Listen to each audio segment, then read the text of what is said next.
This is the morning brief from the Economic Times.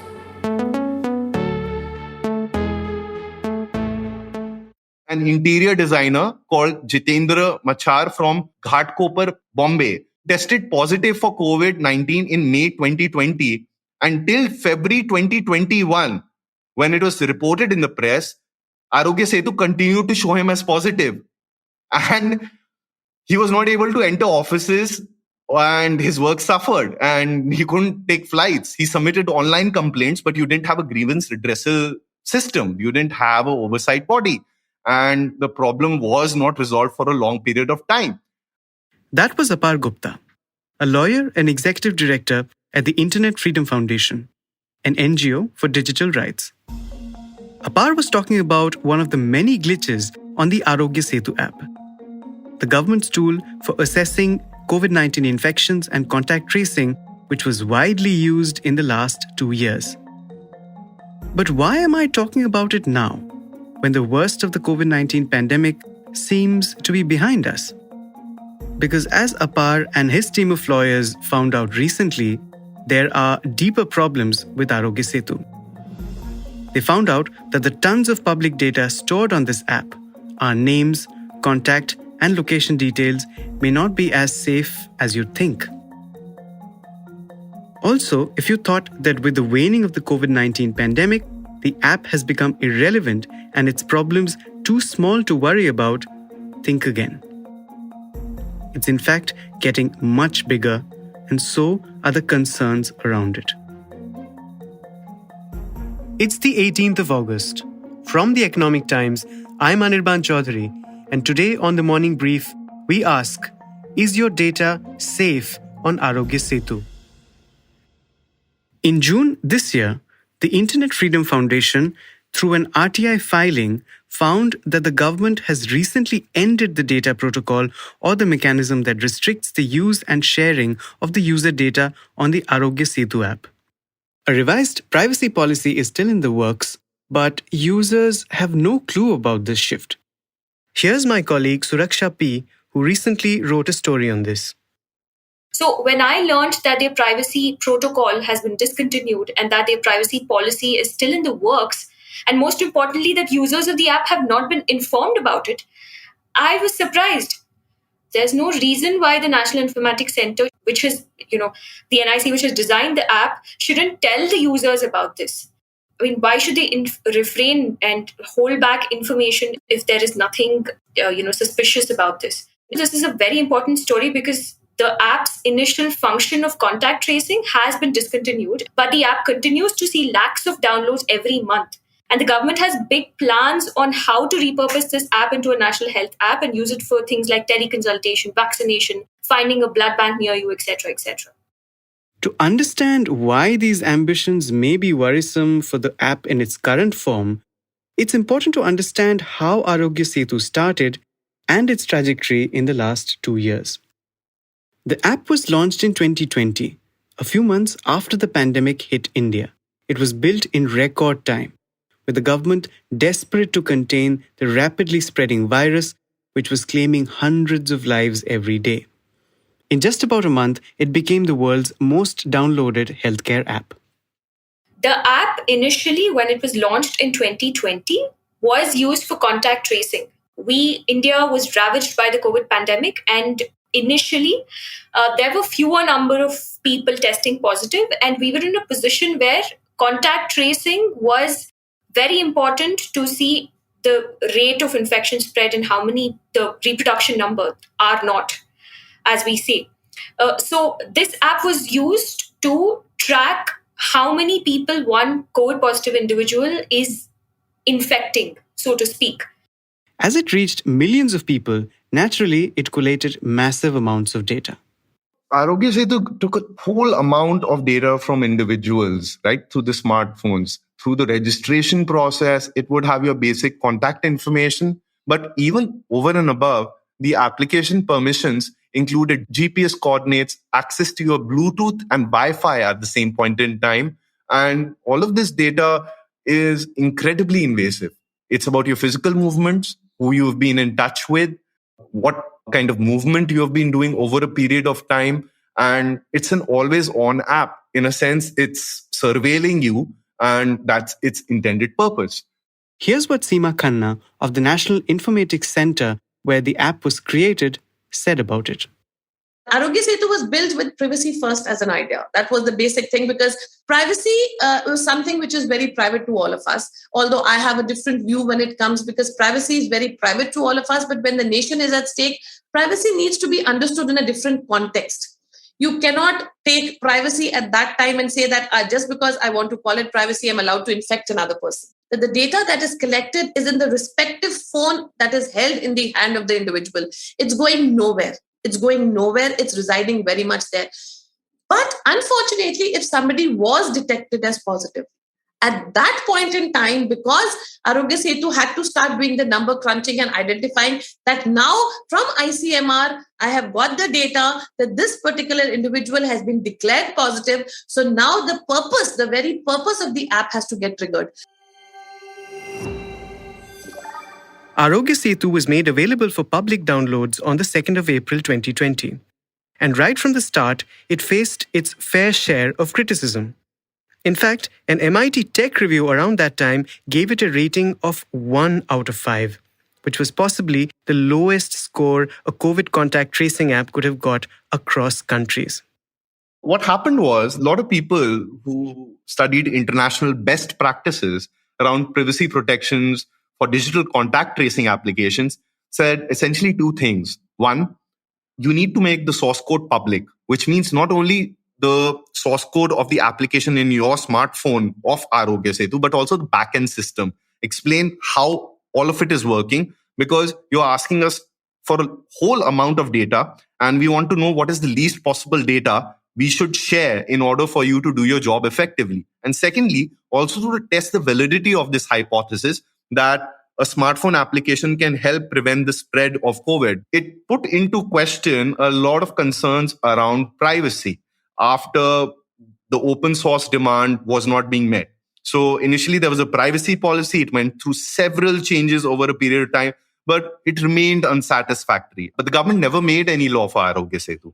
And this was a core concern that the privacy policy is basically self-serving. It's like any other website, right? You just put up a privacy policy, but who ensures that it is actually administered? All this happened within a few months of launching the app. The government did shortly come out with data protocol for the app. Now, what's the difference between that and a privacy policy? Well, very simply, a privacy policy is focused on defining who has access to the data and who doesn't, while a protocol focuses on applying those restrictions. So one says, don't do it. The other says, don't do it or else. This was on May 11th, 2020, and it was called the Aarogya Setu Data Access and Knowledge Sharing Protocol 2020.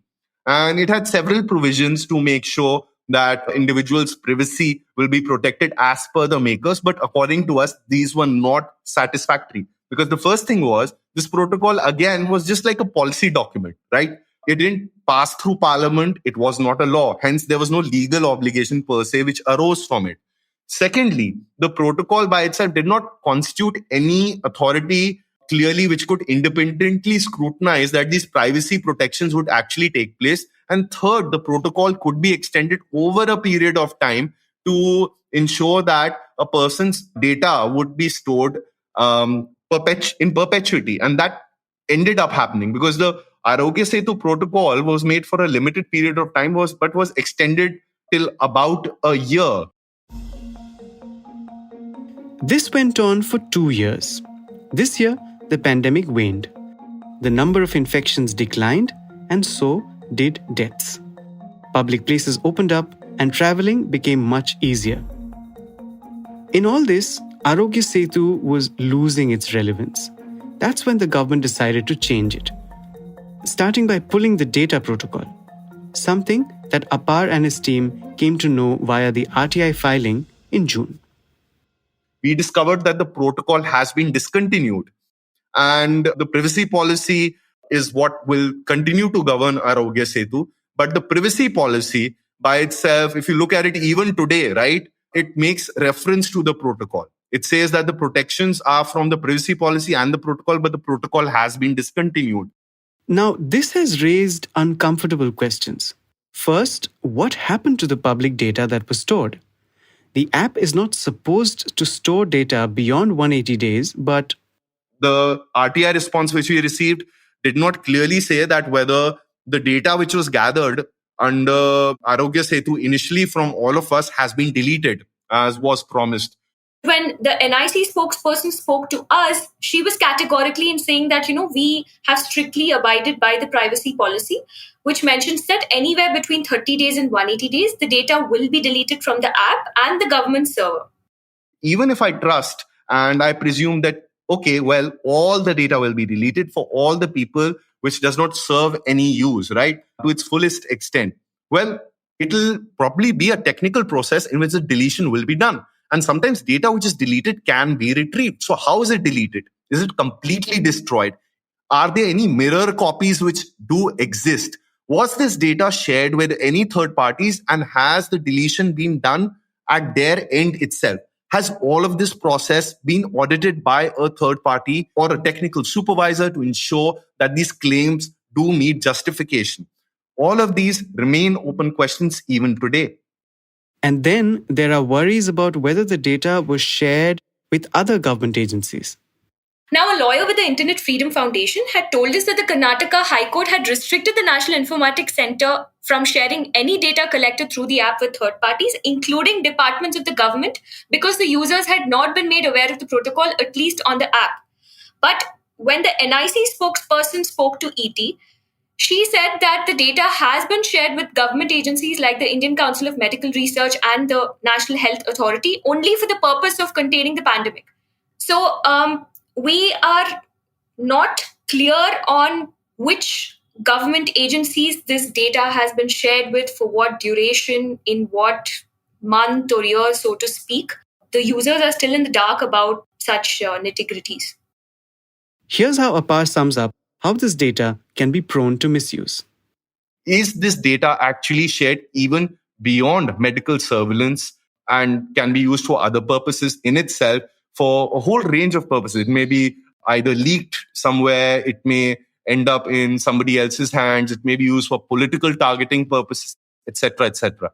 And this becomes concerning because today Aarogya Setu is being repurposed as a master app for digital health, and it will also have some degree of private sector interface, which means some of our data may be shared with private parties. The government now plans to expand the scope of this app. Aarogya Setu will now be the face of the government's ambitious digital infrastructure for healthcare, called the Ayushman Bharat Digital Mission, or ABDM.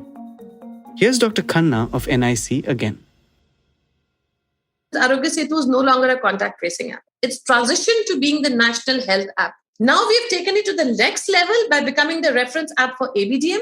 And as a result of that, anything that's onboarded in ABDM becomes part of Aarogya Setu.